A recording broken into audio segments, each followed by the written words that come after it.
East, what city are you normally residing in? I'm in Kalispell, Montana. Okay, Montana. Well, you've come a long way to be in studio here. Go ahead and lean into the microphone a little bit more. Good. You bet. So welcome. Thanks. It's great to have you here in studio.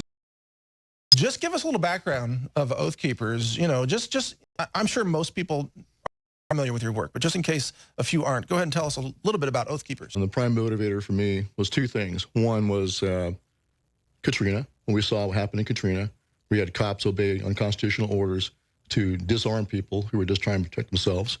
And also the growth of executive power, in particular, the claimed power of the president to detain any American as an enemy combatant. When I was a student at Yale Law School, I focused on that. It was quite a, crossing of the Rubicon, had that claimed authority. So I wanted to focus on the men with the guns.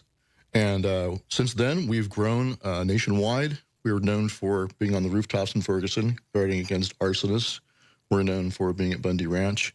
Most recently, this last year, we stood up against Antifa all over the country and protected people against their violence in the streets. Now, the members of Oath Keepers, my understanding is many of them are current or former law enforcement Absolutely correct. Military. Right. So military, police, and first responders like firefighters, EMTs, search and rescue. And the main point is to go to the tip of the spear, the ones who would be used against the American people, but also the ones that have the skills to defend the American people. And whether they're current serving or retired. Like I was a paratrooper in the Army, so a lot of our guys are veterans. So is it fair to say that the oath part of Oath Keepers is about keeping our oath, the oath that we took to defend this nation? Absolutely. There's no new oath. It's just simply the oath we took when we were in service. And it's the obligation to support and defend the Constitution, which comes from the Constitution itself. You know, the founding for a reason. So what situations like you mentioned, local law enforcement were violating the Constitution. They were going door to door and banning people's lawfully owned firearms. Well, it wasn't just locals. That was kind of the problem. You had cops who were federalized and brought in from all over the country, disobeying or obeying unconstitutional orders. And part of it's out of ignorance and conditioning to disobey orders, but we know that's no excuse. Right. So what would Oath Keepers want to see in that situation? A stand down, absolute refusal. And we had one entire unit from the National Guard of Utah that did refuse to participate. And it's a good model example of what can be done in Katrina. So some guys did the right thing, but most of them did not. So is that because the mindset, the training in law enforcement and military is often just follow orders, but you're also supposed to interpret. You're supposed to think for yourself as well. Right, exactly. Right? I mean, you're human. We're not robots yet. Well, we're supposed. Well, that's cyborgs. That's why the oath is the requirement to defend the Constitution. It's in the Constitution itself. You know, and in the military, like I was in the military, you're taught. They teach about mili. They teach you about where the lines are, the laws of war, but they don't teach enough about what to do here domestically. With law enforcement, unfortunately, there's mindset among political class as well. Well, hey, if there's an emergency, we can go ahead and just do it. Out the window. Well, sure. And I was even on Bill O'Reilly's show not too long after that. And he's like, well, that was an emergency. I said, well, so what? You know, bad weather does not suspend the Constitution. That's when you need your firearms during an emergency. Well, especially when looters are going door to door, stealing from people. Right. I'm not giving up my firearm in that kind of scenario. And you have a breakdown, and you have a breakdown in the law enforcement. And this is what's kind of perverse is the founders expected all of us to be the militia, right? And nowadays, of course, that's frowned upon. And so the idea is that this warrior class of professionals protects us, and we're not allowed to protect ourselves.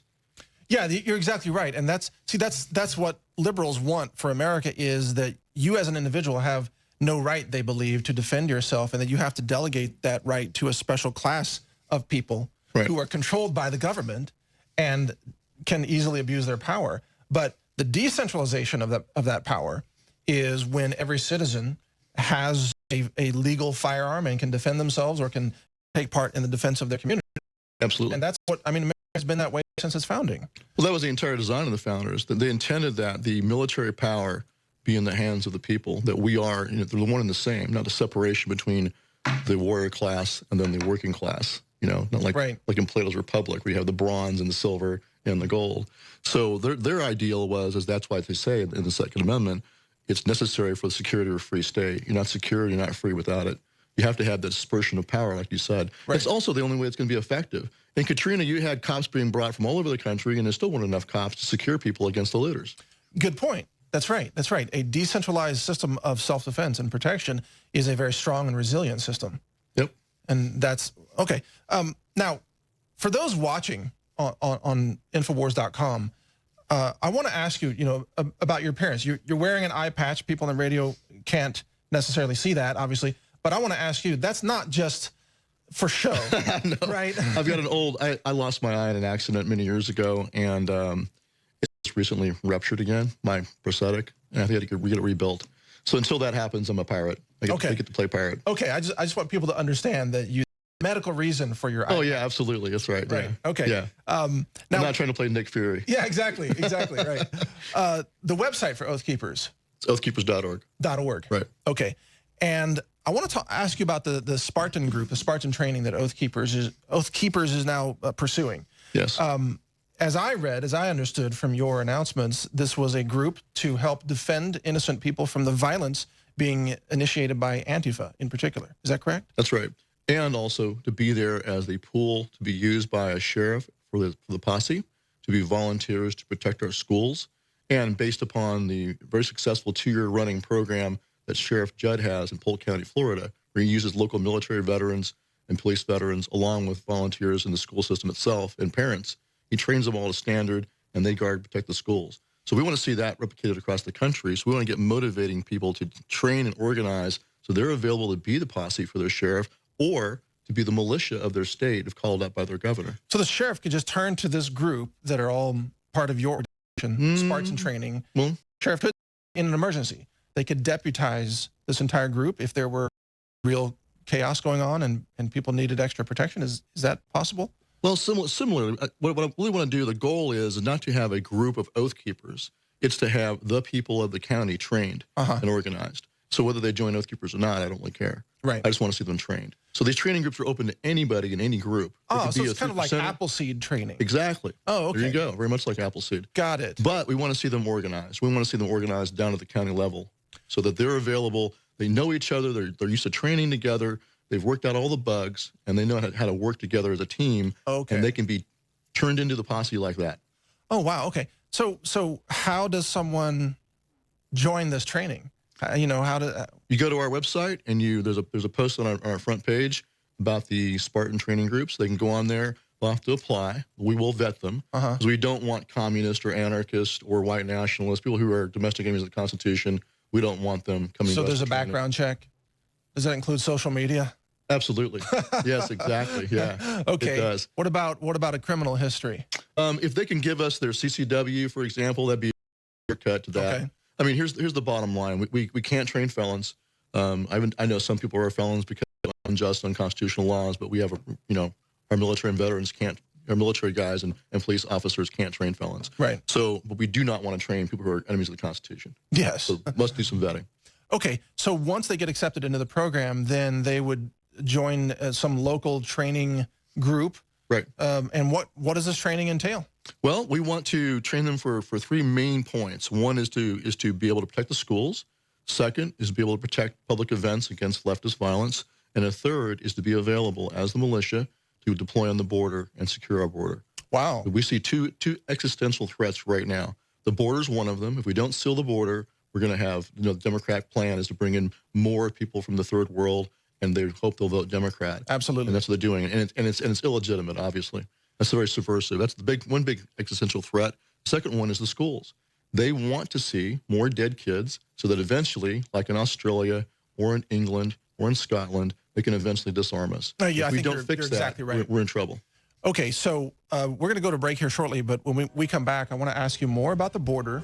I have questions about, authority and the border, or maybe a future government that does border protected. How do you work out that kind of clash? I want to ask you about protecting schools when obviously the Democrats want schools to be gun-free zones, almost like magnets for shooting. Right. So how do we effectively protect children against nut jobs out there? But we'll be back with that and much more. You're watching the Alex Jones Show. Stewart Rhodes in studio. So Stewart has been describing this new program. It's called Spartan. It's a training program inside Oath Keepers where citizens can be trained to help assist law enforcement or assist in the defense of their communities or perhaps even their own nation. I wanted to ask you about the border security situation. You said specifically that Spartan trainees or members may be called upon to help secure our nation's border. How do you plan to do that? Well, the first thing that should happen, of course, is Trump should have ordered the military onto the border as his first act as president. That's what he should have done as commander-in-chief. Yeah. But he also can call upon the militia, which is all of us, and call us into federal service on his own. So he doesn't need congressional approval to He does not. He already has it. Any of that. Yeah. Congress has already provided for calling forth the militia, and he has the authority to do it. It's like he has the authority to deploy DOD assets right now. And deploying the military on the border does not violate posse comitatus because it's securing the border, which is mentioned in the Constitution. That's right. Or if you're concerned about that, you could have the Border Patrol actually enforce the laws, do the detention and processing, but you can have the military protect them. Like, for example, you had this Border Patrol agent shot, I think about 2 months ago in Arizona. He ran into a RIP crew, was shot with AK-47, only survived because he had body armor on, he had plate armor on. But it'd been nice to have a squad of Marines or squad of Army infantry escorting him, protecting him while he enforces the laws. Yes.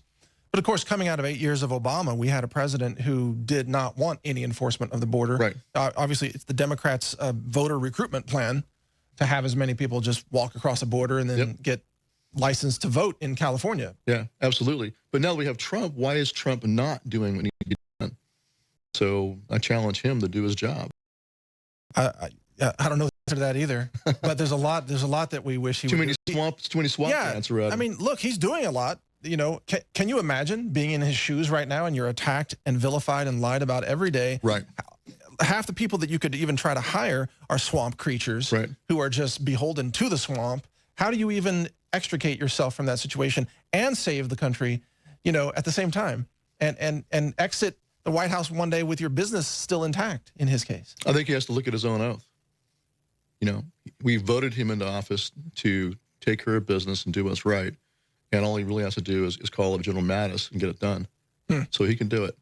And they're going to demonize him and attack him no matter what he does. He must do the right thing. That's true. Yeah. What about the wall? I mean, building the wall, whether it's entirely physical or if it's drone or what have you, do you think the wall will be effective if we don't have enough people there?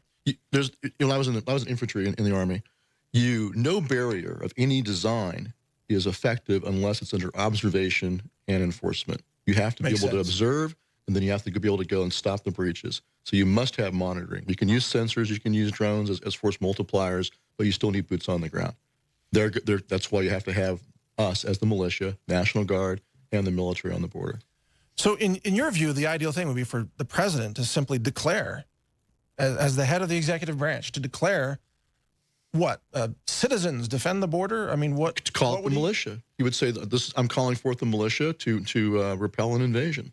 But how do you have rules of engagement and all of that? What if people go down to the border and just start shooting? No, they come into the authority. He brings them into the authority of the U.S. military. I see. And the first wave could be us with military prior training and law enforcement. Oh, I see. So your first wave are men who already are trained, and then he turns around what you should be doing. You said men. What about women? Are there women in your organization? Of course. What about transgenders? Do you have transgenders? I don't think so. Spartans? Probably not. I had to ask, Stewart. I had to ask. You know what? I really don't care. As long as they're willing to go down and protect the Constitution and protect the border, go for it. You know. See, I feel the same way. I'll leave that up to the DOD. I don't care what your private life is like. If you defend this republic, if you defend the Constitution, you're on my team. You know what I mean? Right. That's kind of the way I feel about it. But I had to ask. But I think cross-dressers is pretty bad for unit cohesion, frankly. Well, I tend to agree with that. Yeah. Maybe that could be the California division of the Border Patrol right there. And maybe the governor of California would approve of them being there. Maybe. Yeah, okay. I don't mean to make light of the situation, but I had to throw that. Okay, getting back to a more serious tone. So do you think there are enough volunteers in America to defend the border through the mechanism that you're mentioning here? Sure, if they answer the call. But I think it takes two things. It takes a president willing to do it. I think if he did, they would. I think you have enough veterans in this country who would feel really good about being able to do something rather than being sent over to a foreign war where they don't feel like they did much good at all. Look at Iraq. It's a disaster. Yeah. You know, but this is something they can sink their teeth into and feel good about because it's actually here at home doing something that protects their country. Well, and also, I mean, we saw a huge outpouring of veterans and former military willing to protect and defend schools. You bet. After every school shooting, there's all these people that say, hey, look, I'll volunteer. Yeah. I'll patrol the school for free. Right. So why aren't the school districts taking them up on that? Because they don't want them protected. This is what's kind of nice about Sheriff Judd's example. Sheriff Judd put a program in where he put them through his own post academy, trained them to law enforcement standards or above, and he puts them in the school without asking permission of the school district. He does it under his authority as a sheriff of enforcement, basically like school resource officers, but they're volunteers. So he takes the teachers, the parents, or local military and police veterans. But, you know, so many parents who are anti-gun, they're indoctrinated and brainwashed. They're afraid of the object of a gun. So they're afraid of a trained, compassionate, even heroic security person having a gun on the premise when that person is the one who would defend their child. Right. But they're afraid of that person because the person has a gun and they think guns kill people. Until the shooter shows up, and then they're on the phone calling 911 trying to get a cop there as fast as possible. Right. So they want the armed guy to show up when the shooting starts, but they don't want him there to stop it in the first place. They want a 13-minute delay and a stand-down order from Broward County. Yeah, and right. hiding behind the sheriff car, right? Right. Yeah. Right. You don't train Spartan members to hide behind cars when the shootings are going on, do you? No, absolutely not. So they wouldn't qualify for Broward County duty? Probably not. Well, and that goes back to the same problem. Edwin Vieira wrote a brilliant piece about this situation. He said the same thing about the border. He said the same thing about the schools. He said the president can call up the militia and put them in the schools to secure the schools, and it would trump, pardon the pun, but it would trump any school district or county opposition. This is a federal call-up, and you deploy the militia to protect the schools. Wow. Yeah, it makes me wonder why he hasn't done that, because it's such a simple thing. And it costs the federal government nothing, essentially. Maybe a little bit of coordination overhead. A little bit, maybe. Yeah, but people would volunteer for this. You bet. Okay, so let's get back to the Spartan training. We got under a minute left in this segment. What else do people, I mean, what actually do people get trained to do? Is it? Well, we would certainly teach them, of course, use of force. We would teach them the force continuum, teach them how to use their weapons effectively and safely. We would teach them first aid for themselves and for others. Okay. But you would want to have someone know how to do to respond. That makes perfect sense. I want to ask you a few more details about that. It's the Spartan program under Oath Keepers. That's correct. Okay, oathkeepers.org is the website, folks. We're going to continue with Stewart Rhodes on the other side of this break. This is Mike Adams filling in for the Alex Jones Show. Stay with us. We'll be right back with much more. All right, so that's a look at some of the violence that Antifa carries out in the name of what, peace? I don't know. They're insane. Antifa is a domestic terrorism group. Yes. They are instigating violence. They wear masks to hide their identity so that they can get away with these felony assaults. They attack innocent people. You saw some of the footage there. That's just a small sample, as you're well aware. Right. This is why you founded your group. So let's talk about this Antifa violence and where, I mean, obviously you think it's important enough to train a group to defend innocent people against that violence. Absolutely. Is that because you see this Antifa violence escalating to a point of, I don't know if I want to say it, but where do you see it's going? Well, eventually it could go kinetic. You know, the use of bombs, they could go full weather underground. And when they do that, whether it's with handguns or rifles or with pipe bombs, at that point we could be into a full-blown civil war. We could escalate to that. We have seen Antifa groups, I think one recently in California, announced that they intended to shoot patriots and Trump supporters and start the revolution, which I guess is some communist left-wing revolution. And I've seen videos of them training with guns, although they're horrible shots. They miss at 20 yards with a rifle. Right. It's so bad.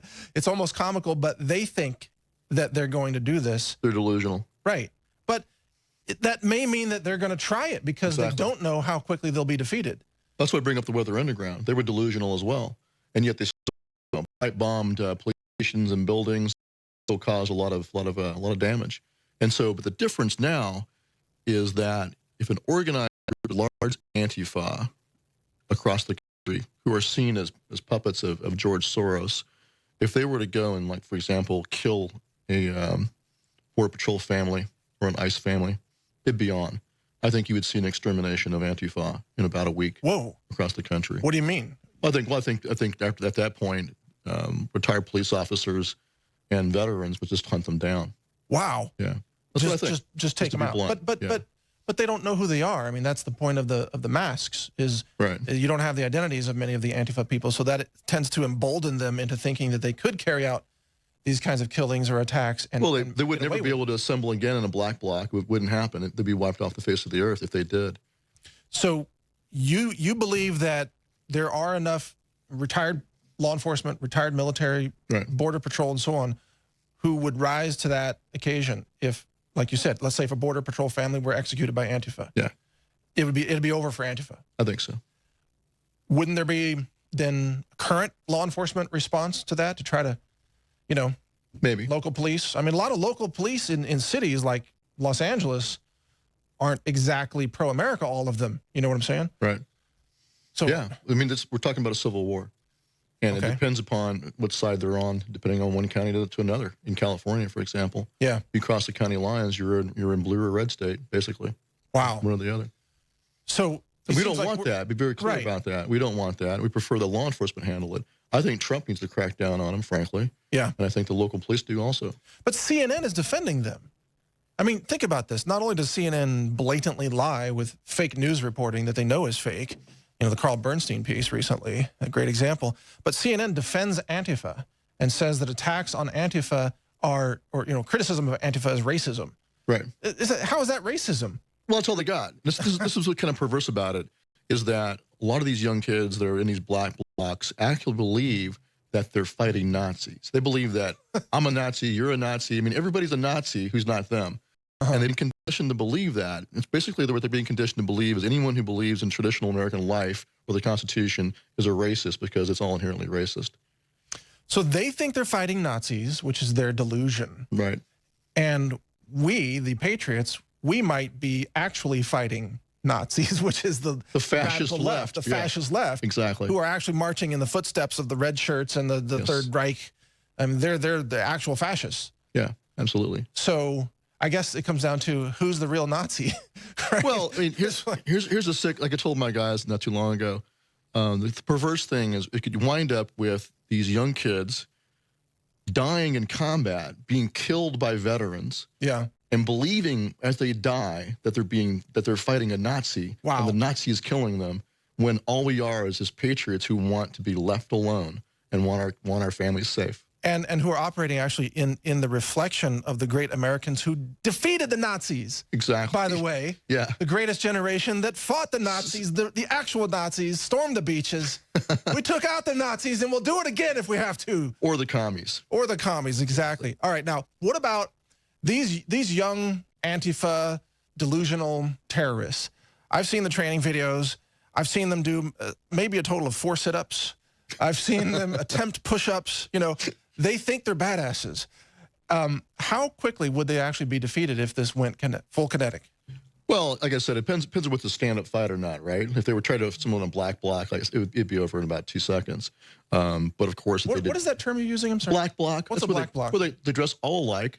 From head to toe, so that you can't identify them. Oh, okay. And that only works when people aren't shooting them. When they're shooting them, the guy in the black mask gets shot. It's pretty easy to figure that out, right? Right. So that the masks don't work unless the masks only work when we are within the bounds of the law and trying to be as civil as possible. Then they can get away with it. Once the shooting starts, you don't want to be wearing an Antifa mask. Absolutely not. Yeah, it's a bullet magnet. Right. What about a red scarf? Or that. Yeah. What about a Lenin hammer and t-shirt? sickle? Yeah, exactly. Yeah. The hammer and sickle scarf and a Che Guevara t-shirt. It's like, yeah, not good. You can pretty much see that at about 1,000 yards, right? Yeah, absolutely. Okay. You know, and I know veterans. I know one veteran in Montana. He takes 900. That's how long he shoots. That's how far. You got guys like have been shooting, you know, all their lives, and so the Antifa are not going to train up within a few months or years to match that. No. I actually shoot at 1,000 yards plus, out to 1,500 with a 300 Win Mag. There you go. But it took many years of training, and the wind still you can't fight if you don't have a wind call correctly. Yeah. You're 6 feet off. Yeah, right. Exactly. Yeah. So yeah, they're not going to overnight. They think it's a video game, man. They think you line up the crosshairs and you pull the trigger. That's it. Right. They don't know anything about ballistics. Exactly. They don't. Oh, okay. So your assessment is, and I would agree with you, that they would be defeated very quickly if it went kinetic. But what if they ran a false flag on themselves? Right. Right. Then they could get public opinion shifted against the patriots to say they could stage patriots murdering, you know, a bunch of Antifa people and blame you. But one of the reasons why we started, like last year, we stepped out in Berkeley twice and guarded public events against Antifa successfully. We did a coalition. It was bikers, it was 3%er groups, it was small militia groups in California, and then it was us. And we brought police professionals in as leadership. And that combined element kept things safe. I see. So your overall posture, just to summarize, is defensive, peaceful, but ready to respond if Antifa escalates the violence. Right. Well, we want just protection. I'm just saying what would happen in general if they started a civil war as they'd be defeated. Absolutely. Right. I tend to agree with you. We'll be right back with Stewart Rhodes. More straight ahead here on the Alex Jones Show. The tough questions. Actually, I do have a couple of tough questions for you in this final segment. Let me, someone listening to what you said in the previous segments might freak out especially if they're leftists. They're like, oh my God, did he just describe the Patriots murder all Antifa people? Of course, that's not what you said, but they take everything out of context. Right. But you did say that if Antifa, kills let's say a border patrol family, that probably there would be a reaction that would, eliminate them all. Be on open season. Right. But I'm going to give you an opportunity to clarify what you mean, because you're not talking about like death squads running around the country killing Antifa people, right? Well, are you? That's not, I mean, look, people would see this. This is what's perverse about it. Like I said, they would die believing that they were being killed by some Nazi death squad when what's really going on is a reaction to their violence, their terrorism, and the hunting down of terrorists. So we don't want to see that. We prefer to have law enforcement do it. But I think that, if you have a retired Border Patrol officer and he's identified a black bloc or Antifa cell in his community, and he knows it's now open season on his brothers by Antifa, he's going to go whack them. Now, I got to say, when you use this term black bloc, I think you're going to be accused of racism. No, it's a block of black clothed people. No, but right? I hear you. And but they're all CNN, white kids, and they're all white kids. I know they're white kids wearing black masks, but CNN said that Antifa is an African-American group, which is nonsense. It's mostly these privileged white kids who, again, can't even do push-ups. And they get knocked out with one punch, at the protest. But when you're using that term black bloc, it sounds, somebody's going to take it out of context. Oh, well, tough. That's the term. Okay. All right. Well, you're right. They chose their own black colors, even though they're mostly white kids wearing those colors. It's going to do with race anyway. It's just they think it looks cool. It's the anarchist. Black. That they're because we kind of laugh at them, actually. Yeah, they think they're scary looking. We think, yeah. But they might say that again, that you're calling for violence, or you're calling for pre-violence in certain circumstances. I'm just being predictive. To be blunt, I'm just saying, look, if a civil war kicks off, they're going to lose. Okay, I can agree with that. Yeah. If a civil war kicks off, they lose big time. I prefer that what we do. And this is why we went out last year. A big part of it was not just in Berkeley, but also in Portland and Boston, all over the country. One of my big motivators was I did not want to leave a vacuum to be filled by the white nationalists, who are also enemies of the Constitution. They hate the Constitution as well. That's correct. They do. They openly they make fun of it all the time. So if we had not stepped out and protected these gatherings, they were hoping that they would be the heroes and come in and be able to protect people, and they would grow their street cred and their authority, which is why they hate Oath Keepers, frankly. Well, how do you keep white nationalists out of your Spartan program? Same thing. We were going to vet them. We're hunting for them. If we find them in social media or otherwise identify them, we don't train them. So someone has a social media post, a white nationalist post, or a white supremacist post, KKK, whatever, you reject them. Absolutely. Yeah. Because they're also domestic enemies of the Constitution. Right. They are. Right. Actually, Dinesh D'Souza proved that with his recent movie. Yeah, with Richard Spencer. Yeah. Right. The guy's like... He's a Nazi. Yeah. He really is a Nazi. An actual Nazi. Yeah, we found an actual Nazi. He's a real Nazi. Exactly. I see. Okay, finally. He's a National Socialist. So you have National Socialists and you have the International Socialists on the left. Right. So you have two competing totalitarian ideologies. And you're opposed to both of them. Absolutely. Of course. Right. Okay. Now, what about the Sentinel program that you have? Tell us about that. Well, that's a Oath Keeper only program. So if someone's in a Spartan program, we train them whether they join or not, whether they're in another group or not. I don't care. But if they want to be part of our vetted teams, they have to join Oath Keepers, and we call those our Sentinel teams. And the primary function for them is to be people that we know we can rely on to go and protect a school, or to show up at a critical event that we're protecting, like another I see. Berkeley, for example.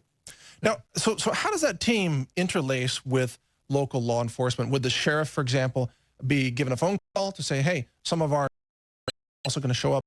Is that how? We'd say we're going to come in like we did in Berkeley. We had about 14 retired police officers and current serving, 12 of them from California, 2 from out of state. 2 out of state were the leadership. John Kerriman, our leader from the rooftops in Ferguson, and a retired lieutenant from the DC Metro. So they came in. Then they were armed because they can carry under LEOSA. They can carry nationwide, even in the park in Berkeley. Under what? LEOSA, the Law Enforcement Officer Safety Act. Oh, okay. Right. So retired cop could carry, even in the Berkeley Park, where no one else was allowed to carry anything. I see. Right. Retired cops can. So we had our retired cops carrying guns in the park, ready in case there was Antifa, kinetic violence. And then you had veterans, about 75 veterans, military veterans, who weren't armed, but who were, wearing body armor and gloves and helmets and ready to go. I see. So a combined forced element. Have you ever had a situation where your group was called to an incident or a location and local law enforcement was very combative with you about that? So, get out of here. Not so far, because that's the advantage of us having a lot of police officers. They go in ahead of time and lay us on, and among police officers, there's a mutual respect, and they understand what they're doing and why. And they know that we're going to stay within the law. We know that we're only being defensive, and they know that our police officers are in charge. It was fascinating having you here in studio to be able to ask you these questions in person. But yeah, it's awesome. Thanks for being here. So let me ask you this. You talk to a lot of cops. I know a lot of cops too, but you know a lot more than I do. What is the feeling right now about where they think things are going? Because I just keep hearing a lot of red alerts across the board. What are you hearing? Same thing. Really? They're very concerned that we're seeing a breakdown in our social cohesion. Yes. And we're seeing the precursor to a civil war. They don't want to see it either. And your cops are all, I say your cops, I mean the officers that are members of your group, they're all pro-Second Amendment, right? There's Absolutely. not anti-gun cops in your group. No. Okay. So they love the idea. I mean, you tell me if this is true or not. They love the idea of citizens being armed and trained. Absolutely. Right? Yeah, I had a panel of 15 police officers and others put together a white paper exactly how they would want to see schools and on the same lines as Sheriff Judd's program. You let the teachers and staff who want to volunteer to be trained and carry guns in the school. You let parents who want to train to standard come in and volunteer, and you also let military and police veterans in the community do likewise. Absolutely. Well, it makes perfect sense because, like you said early on, we can't just delegate security to some other group. Doesn't work. We are part of it. Right. Well, the citizens. The teachers themselves, this is what the Israelis figured out many decades ago, the pool of people being attacked by the shooter has to be the ones who defend the school. Because they're already there. They're always there. That's Teachers are always there. It's kind of like with the pilots. Why not arm every pilot? Right. He's on the plane. He's on every plane. Right. Doesn't cost you any extra money at all. And the pilots I know are all good shooters anyway. Pilots have a lot of handguns. Yeah, a lot of them do. Yeah, they're smart guys. I mean, to fly a plane, you have to be a smart individual. Yeah. And they're good with ballistics and everything. Yep. Yeah. Okay. We got just a couple minutes left. First of all, I just want to say, I think it's great what you're doing, and thank you for your leadership and for your compassion for this country. I know that you get a lot of hate, as all of us do, who are pro-America. Right. You probably get death threatened too. Right? Oh yeah. Of course. In the end, when this all plays out over the next, let's say, through 2 terms of a Trump presidency, by the time we get to 2024, where are we in America at that point, in your view? It doesn't have to be, a prediction, but just trend-wise, where do you think we are? Well, I think they're trying to isolate him and just run the clock out on Trump. And I think we have to make sure that we take advantage of this, strike where the iron's hot. There's too much complacency out there. I think we need to be organizing and getting prepared while we have this window of opportunity where you don't have the federal government breathing down your neck. So local. What about the fact that the Democrats are very strong in the cities, but rural America has, of course, a lot more patriots. But how, if engagements are in the cities, isn't that kind of a home court advantage for the Antifa terrorists? One of our strongest chapters now is in Berkeley, California. Is that right? Yeah. One of our best chapters is the Bay Area of California now. They're stepping out twice. They've developed their cohesion. Wow. This is one of the reasons why I'm doing this. We want to see more of that, more patriots coming together, realizing they can, and getting them on the job. How many total members in Oath Keepers right now? Right now, about 30,000, but we want to double that. We're doing a membership drive right now, and hopefully we'll double it. Is there a fee to be a member? $40 a year. Okay, so nothing. Basically. Yeah, basically nothing. Right, right. A couple six-packs. One box of ammo. Yeah. Right. Okay, so everybody check out oathkeepers.org. If this is interesting to you, join the organization and check out the Spartan training program. Is that starting now? Yes. They can go on the website right now and find the form to apply. And you don't need to be an Oath Keeper to do that, but you're more than welcome to join, whether you're prior service or not. You're welcome.